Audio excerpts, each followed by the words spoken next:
आप सभी का बहुत बहुत वेलकम है उत्कर्ष प्लेटफॉर्म के द 10 मिनट शो में, जहां पर आज हम बात करने वाले हैं राजस्थान की प्रमुख योजनाएं और कुछ प्रमुख नीतियों के बारे में, जहां से हमारे एग्जाम में क्वेश्चन पूछा जाता है और हमारे एग्जाम के दृष्टिकोण से काफ़ी इंपॉर्टेंट है। लेकिन अगर आप चाहते हैं कि देखिए यहाँ से रिलेटेड अगर आपको क्विज भी मिल जाए, क्वेश्चन टेस्ट पेपर भी आपको मिल जाए जो एकदम फ्री हो, वो भी आपको मिल सकता है उत्कर्ष ऐप में जाके, बिल्कुल एकदम फ्री आपके लिए रहने वाला है। तो देखिए यहाँ पर आज हम बात करेंगे कुछ प्रमुख योजनाओं के बारे में। जैसे सबसे पहले यहाँ पर आपको बात करनी है, जिसमें पहली बार हम बात करेंगे यहाँ पर देखिएगा कौन सा, राजस्थान व्यापार संवर्धन नीति के बारे में। यहाँ पर देखिए राजस्थान संवर्धन व्यापार नीति के बारे में हम बात करेंगे। तो पहली बात तो ये चर्चा में क्यों रही थी, तो मैं आपको बता दूं, क्योंकि ये जो राजस्थान ट्रेड जो प्रमोशन पॉलिसी है, इसकी आवेदन प्रक्रिया शुरू हो चुकी है और राजस्थान उद्योग वाणिज्य विभाग के द्वारा की गई है। अब बात आती है कि ये जो है इसकी शुरुआत कब से हुई है, 7 दिसंबर 2025 से राज्य भर में लागू हुई है। संबंधित विभाग कौन सा हो जाएगा, उद्योग एवं वाणिज्यिक विभाग यहाँ पर होगा। नीति का उद्देश्य क्या है, तो ये चाह रहे हैं कि देखिए जो सूक्ष्म व्यापार उद्यम है, उनके सही जो छोटे व्यापारी होते हैं उनको रियायती दरों पर क्या मिल सके, तो संस्थागत ऋण की सुविधा प्रदान करना, और साथ ही साथ हम ये कह रहे हैं बाजार पहुंच को सुनिश्चित करना यहाँ पर मेन उद्देश्य हो जाएगा। लक्ष्य क्या है, तो ये चाहते हैं कि देखिए व्यापार क्षेत्र में नए निवेश हो और साथ ही साथ यहाँ पर जो है नए नए रोजगार यानी कि रोजगारों का सृजन यहाँ पर प्रोत्साहित हो सके, उसके लिए यहाँ पर इसकी शुरुआत की गई है। देखिए ब्याज अनुदान की बात हम करेंगे, तो ब्याज अनुदान आपको ध्यान रखना है कि 1 करोड़ पर आपको कितना मिलेगा जी, ध्यान रखिएगा 6% का ब्याज अनुदान मिलेगा। 1 करोड़ से लेकर हम बात करेंगे किसकी, 2 करोड़ तक के ऋण की बात करेंगे, तो यहाँ पर आपको कितना मिल जाएगा, 4% का ब्याज अनुदान यहाँ पर मिलेगा। वहीं क्रेडिट गारंटी सहायता की बात हम करेंगे, तो यहाँ पर जितनी भी क्रेडिट जो है गारंटी फर्स्ट फंड जो trust for micro and small enterprises योजना है, इसके अंतर्गत जो नवीन सूक्ष्म उद्यम है उनको कितना है, 5 करोड़ तक का ऋण कवरेज पर क्या मिलेगा, गारंटी शुल्क की 50% प्रतिपूर्ति मिलेगी। कितने साल के लिए, ये आपके 5 साल के लिए मिलने वाली है। और बीमा प्रीमियम की प्रतिपूर्ति की बात हम करेंगे, तो यहाँ पर जितने भी आपके सूक्ष्म श्रेणी के खुदरा व्यापारी हैं उनके लिए प्रतिवर्ष बीमा प्रीमियम की बताओ कितना, 50% प्रतिपूर्ति 5 वर्षों में, यानी कि अगर आपसे पूछे मैक्सिमम कितना है, 1 लाख तक हो जाएगा। ई कॉमर्स प्रोत्साहन की बात करेंगे, तो सूक्ष्म व्यापार उद्यमों को 1 वर्ष की अवधि के लिए प्रतिवर्ष 50,000 रुपये तक की क्या होगी, ई कॉमर्स प्लेटफॉर्म शुल्क यहाँ पर जो है 75% प्रतिपूर्ति हो जाएगी। ये स्पेशली आपको यहाँ पर ध्यान रखना है। साथ ही साथ देखिए विशेष श्रेणियों के लिए अतिरिक्त प्रोत्साहन कितना मिलेगा, तो महिलाओं, SC ST, बेंचमार्क दिव्यांगों के जो स्वामित्व वाले व्यापार उद्यम है उनको 1 करोड़ से लेकर कितना हो जाएगा, जो 2 करोड़ तक का ऋण है उस पर 1% क्या मिलेगा, एक्स्ट्रा ब्याज अनुदान मिलेगी। वहीं हम यहाँ पर बात करें राजस्थान सरकार की कि एक्सपोर्ट प्रोत्साहन यानी कि निर्यात संबंधी जो है प्रमुख नीतियाँ कौन कौन सी है, तो देखिए राजस्थान इंडस्ट्रियल डेवलपमेंट पॉलिसी 2019 की है। वहीं राजस्थान हैंडीक्राफ्ट पॉलिसी आपके 2022 की हो जाएगी। Rajasthan export promotion policy 2024, Rajasthan trade promotion policy 2025 और RIICO direct allotment policy 2025, Rajasthan textile apparel policy ये भी 2025, और राजस्थान इन्वेस्टमेंट प्रमोशन जो है स्कीम यानी कि रिप्स की बात करेंगे तो कौन सा हो जाएगा, 2024 यहाँ पर आपके होने वाला है। इसी के साथ ही देखिए सेकेंड आपका राजस्थान AIML पॉलिसी 2026 हो जाएगा। यहाँ पर अभी जो हमारा कौन सा है, शासन, शिक्षा, उद्योग और स्टार्टअप की बात हम करेंगे, तो आर्टिफिशियल इंटेलिजेंस और मशीन लर्निंग को बढ़ावा देकर यानी कि उसको प्रमोट कर रहे हैं, और हम चाह रहे हैं कि राज्य को यानी कि हमारे राजस्थान को टेक्नोलॉजी यानी कि तकनीकी क्षेत्र से जो है क्या करने के लिए, अग्रणी बनाने के लिए हमने एक पॉलिसी यहाँ पर शुरू की थी जिसका नाम है राजस्थान AIML पॉलिसी 2026। पहली बात तो देखिए ये आपके 6 जनवरी 2026 हो जाएगा जयपुर में, और कब की गई थी, तो यहाँ पर आपके जो है Rajasthan regional AI impact conference 2026 के दौरान की गई थी। यहाँ पर इसका पूरा नाम क्या है, तो Rajasthan artificial intelligent and machine learning 2026 हो जाएगा, और घोषणा कौन से बजट में की गई थी, 2025-26 के जो है राजस्थान बजट में की गई थी। यहाँ पर अनुमोदन की बात करेंगे, 30 दिसंबर 2025 को अनुमोदन किया गया है। और साथ ही साथ ध्यान रखिएगा यहाँ पर हम ये कह रहे हैं राजस्थान को IT के क्षेत्र में इंफॉर्मेशन टेक्नोलॉजी के जो है क्या है जितनी भी हमारी सर्विसेज हैं उनके हब के रूप में डेवलप करना, विकसित करना, यहाँ पर कहीं ना कहीं इस नीति का जो है प्रमुख उद्देश्य रहने वाला है। और साथ ही साथ यहाँ पर अपन बात कर रहे हैं कि देखिए इस नीति के अंतर्गत एआई सिस्टम पारदर्शी, मतलब ट्रांसपेरेंसी होगी, अकाउंटेबिलिटी बढ़ेगी, निष्पक्षता, गोपनीयता सुरक्षित बनाने के साथ साथ ये चाह रहे हैं कि जो एआई सिस्टम है वहाँ पर पक्षपात को कम करें और डेटा की सुरक्षा और निर्णय प्रक्रिया की स्पष्टता पर क्या है विशेष बल इसके तहत यहाँ पर दिया जाएगा। साथ ही साथ इस पॉलिसी के तहत स्कूल, आईटीआई, पॉलिटेक्निक संस्थान, कॉलेज में एआई शिक्षा को प्रोत्साहन दिया जाएगा और इस नीति में artificial intelligence centre of excellence की स्थापना किए जाने का प्रावधान भी किया गया है। और साथ ही साथ ये कह रहे हैं कि यहाँ पर जो भी डिपार्टमेंट होगा वो अपने कार्य क्षेत्र में एआई उपयोग की संभावनाओं की पहचान करेगा और साथ ही साथ आर्टिफिशियल नोडल अधिकारी की क्या करेगा, नियुक्ति भी यहाँ पर की जाएगी। ये भी आपको स्पेशली ध्यान रखना है। अब यहाँ पर कुछ इंपॉर्टेंट जो यहाँ पर आपकी योजनाएं रही थी जिनमें काफ़ी चेंजेस हुए हैं, तो यहाँ पर अगर हम बात करेंगे कुछ चेंजेस की, जैसे देखिए पीएम कुसुम योजना कंपोनेंट सी कौन सा है, पीएम कुसुम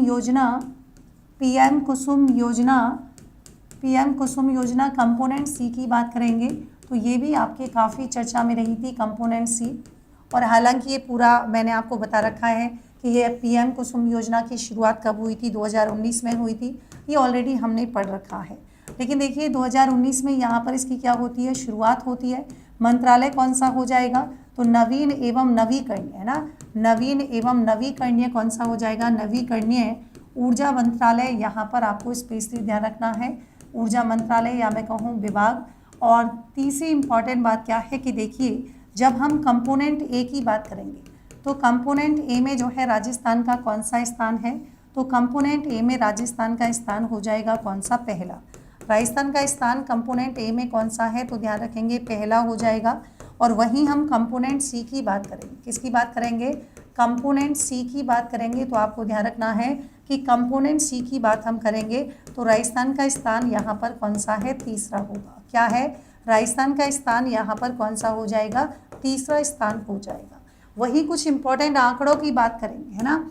यहाँ पर अगर हम कुछ इंपॉर्टेंट आंकड़ों की बात करेंगे, ध्यान रखिएगा कि आंकड़े क्या हैं, तो अब तक यहाँ पर 1312 प्रोजेक्ट स्थापित किए जा चुके हैं। अब तक कितने हैं, 1312 जो है प्रोजेक्ट यानी कि परियोजनाएं स्थापित की गई हैं। और अगर वही मैं आपको बात करूं कि कुल क्षमता कितनी है, तो कुल क्षमता यहाँ पर हो जाएगी 3371 मेगावाट। कितनी है, 3371 क्या हो जाएगी, मेगावाट क्षमता के जो है यहाँ पर, यानी कि टोटल क्षमता यहाँ पर हो जाएगी। और ध्येय वाक्य क्या है इसका, तो ध्येय वाक्य भी ध्यान रखिएगा कौन सा हो जाएगा, अन्नदाता से ऊर्जादाता। कौन सा है, अन्नदाता से ऊर्जादाता, यहाँ पर क्या हो जाएगा, तो आप कहेंगे इसका ध्येय वाक्य हो जाएगा। और पहली एक और चीज़, अगर आपसे पूछे देश का पहला सौर संयंत्र, देश का पहला अगर आपसे सौर संयंत्र पूछा जाए तो ये आपकी कौन सी जगह है, तो ध्यान रखेंगे ये आपका भलौजी, और ये आपके पहले अलवर में था। अब ध्यान रखिएगा कोटपुतली बहरौड कहाँ पर होगा, कोटपुतली बहरौड भी आपको क्या याद रखना है, यहाँ पर याद रखना है। इसी के साथ ही एक और चीज़ जो आपको स्पेशली ध्यान रखना है कि कंपोनेंट ए का जो क्रियान्वयन है वो किसके द्वारा किया जा रहा है, तो राजस्थान डिस्कॉम, है ना। 23 जुलाई 2024 से कौन कर रहा है इसका क्रियान्वयन, तो राजस्थान डिस्कॉम के द्वारा किया जा रहा है। और पहले किसके द्वारा किया जाता था, ये आपको कमेंट सेक्शन में बताना है। तो ये काफ़ी अभी चर्चा में रही थी पीएम कुसुम योजना। और देखिए एक आपके जो काफ़ी चर्चा में रही है, तो बेसिक आपको पहले से पता है, तो यहाँ पर आपको ध्यान रखना है कि कौन सी चर्चा में रही है। तो आप कहेंगे कि देखिए यहाँ पर आपका कौन सा हो जाएगा, प्रधानमंत्री सुरक्षा मातृत्व योजना। प्रधानमंत्री कौन सा हो जाएगा, प्रधानमंत्री सुरक्षित या सुरक्षा मातृत्व योजना की बात करेंगे तो ये अभी काफ़ी चर्चा में रही थी। और देखिए इस योजना में जो आपको स्पेशली ध्यान रखना है कि प्रधानमंत्री सुरक्षा मातृत्व योजना में अगर जो आपको याद रखना है वो क्या याद रखना है कि देखिए शुरुआत की बात करेंगे तो शुरुआत आपकी कब हुई थी, 9 जून 2016 को। 9 जून 2016 को इसकी शुरुआत हुई थी। और हाल ही में इसको कितने वर्ष पूर्ण हुए हैं, 10 वर्ष पूर्ण हुए हैं। और इसी को ध्यान में रखते हुए यहाँ पर क्या किया गया है, दो चीज़ें जो आपको ध्यान रखनी है। एक तो 75 रुपये का क्या हो जाएगा, स्मारक, है ना। तो एक तो यहाँ पर आपको ध्यान रखना है 75 रुपये का क्या होगा, स्मारक जो है सिक्का, है ना, स्मारक सिक्का जारी किया गया है। और एक आपकी क्या हो जाएगा, ₹5 का डाक टिकट है ना, ₹5 का बोलिए क्या है, डाक टिकट जारी किया गया है। ये भी आपको ध्यान रखना है, दोनों इसी से रिलेटेड है। फिर आपको एक चीज़ जो इम्पॉर्टेंट है वो क्या है कि देखिए, केंद्र स्तर की बात करेंगे तो केंद्र स्तर पर जो है 9 तारीख को, हर माह की क्या है 9 तारीख को क्या होता है, तो आप कहेंगे आयोजन तिथि है। और राजस्थान की बात करेंगे तो हर माह की कौन सी हो जाएगी, 9, 18 और 17 तारीख को। 9, 18 और 27 तारीख को क्या होता है, 9, 18 और 27 तारीख को विशेष आयोजन किया जाता है। क्या किया जाता है, विशेष आयोजन किया जाता है। ये भी आपको क्या याद रखना है, यहाँ पर याद रखना है इसी, क्योंकि ये काफ़ी चर्चा में रही थी। और इसके अलावा एक आपके जो इम्पोर्टेंट है, जो अभी काफ़ी चर्चा में रही है, वो हो जाएगी मुख्यमंत्री युवा स्वरोजगार योजना। ये आपने पहले भी पढ़ी है। देखिए, मुख्यमंत्री युवा स्वरोजगार योजना की बात करेंगे तो उद्योग एवं जो वाणिज्यिक विभाग है, इसने यहाँ पर क्या किया था, इस योजना के तहत 2026-27 में 30,000 युवाओं को आर्थिक सहायता प्रदान किए जाने का लक्ष्य निर्धारित किया है। अब बात आती है 12 जनवरी। देखिए, हालांकि यहाँ पर 12 जनवरी है, लेकिन आर्थिक समीक्षा की बात करेंगे तो आर्थिक समीक्षा में इसकी जो डेट है वो कौन सी हो जाएगी, तो उसमें वहाँ पर दे रखी है कि इस योजना की शुरुआत 15 जनवरी 2026 से की जाएगी। तो इसीलिए क्वेश्चन भी पूछा था एग्जाम में। अवधि बहुत ही इंपॉर्टेंट है, तो यहाँ पर डबल स्टार लगा लीजिएगा। और देखिए, लक्ष्य कितना है, 1 लाख युवाओं को ब्याज मुक्त ऋण यहाँ पर कितना, मैक्सिमम कितना देंगे, 10 लाख रुपए का मैक्सिमम लोन यहाँ पर दिया जाएगा। पात्रता क्या होगी, एक तो राजस्थान का निवासी होना चाहिए, उससे भी ज़्यादा उम्र यहाँ पर बड़ी ही इंपॉर्टेंट है, 18 से लेकर 45 वर्ष। और यहाँ पर 100% ब्याज जो है अनुदान CGT MSc शुल्क का भुगतान कौन करेगी, स्टेट गवर्नमेंट करेगी। अधिकतम ऋण की अवधि क्या होगी, 5 साल हो जाएगी। और साथ ही देखिए, योजना के तहत जो लाभ है, 8 से 12वीं तक के कक्षा उत्तीर्ण आवेदक हो सकते हैं। जैसे सबसे पहले देखिए, अगर मैं आपसे कहूँ कि मान लीजिए पहली बात तो 8 से 12वीं तक की सेवा व्यापार क्षेत्र की बात करेंगे, मैक्सिमम कितना मिलेगा, तो सर्विस सेक्टर में आपको मिल जाएगा कितना, 3.5। और वहीं पर अगर हम बात करेंगे कि मैक्सिमम जो है यहाँ पर मार्जिन मनी कितना मिलेगा सर्विस सेक्टर में, 35,000 अर्थात 10%। मैन्युफैक्चरिंग सेक्टर की बात करेंगे, मैक्सिमम जो है अगर वो 8वीं से 12वीं तक उत्तीर्ण है तो 7.5 लाख रुपए, और यहाँ पर मार्जिन मनी कितना मिल जाएगा, इसमें भी आपके वही 35,000 रुपये और 10% हम मैक्सिमम कह रहे हैं। अगर वो ग्रेजुएशन पास है, ITI है और अधिक शैक्षणिक योग्यता यानी कि उच्च स्तरीय अगर उसने पास किया हुआ है, तो सेवा एवं व्यापार यानी कि सर्विस सेक्टर में अधिकतम 5 लाख। और ध्यान रखिएगा, मैन्युफैक्चरिंग सेक्टर में उसे कितना मिलेगा, 10 लाख रुपए मैक्सिमम उसे लोन मिल सकता है। और मार्जिन मनी दोनों में ही कितना है, 50,000 रुपये, या मैं कहूँ 10% यहाँ पर हो जाएगा। इसी के साथ ही देखिए, राजस्थान में PM E-ड्राइव योजना काफ़ी चर्चा में रही थी। EV चार्जिंग इंफ्रास्ट्रक्चर को बढ़ावा देना इसका क्या है, मेन उद्देश्य है। इसी के तहत 262 स्थानों पर यहाँ पर 591 EV चार्जिंग स्टेशन स्थापित किए जाएंगे। जयपुर में सबसे ज़्यादा है 112, अजमेर में 49, उदयपुर में 39, कोटा में 28 चार्जिंग स्टेशन जो है क्या किए जाएंगे, स्थापित यहाँ पर किए जा रहे हैं। PM E-ड्राइव योजना शुरू कब हुई है, 1 अक्टूबर 2024 को हुई है। क्रियान्वयन एजेंसी कौन सी है, केंद्रीय भारी उद्योग मंत्रालय हो जाएगा।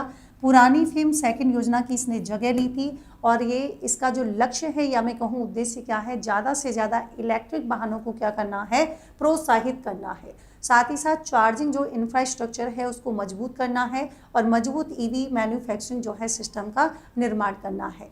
तो ये जो आपकी योजनाएं और जो आपकी पॉलिसी है, ये आपके एग्जाम की दृष्टिकोण से काफ़ी इंपॉर्टेंट है। तो यहाँ पर आप मिलते हैं नेक्स्ट सेशन में एक नई योजनाओं के साथ या नए टॉपिक के साथ। तब तक के लिए थैंक यू सो मच। और साथ ही ध्यान रखिएगा, ये एकमात्र आपकी रिवीजन क्लास है, पहले से पढ़ा हुआ है तो रिवीजन आपका इस क्लास में बहुत जल्दी हो जाएगा। सो मिलते हैं नेक्स्ट सेशन में। Thank you so much, take care, bye bye, good night.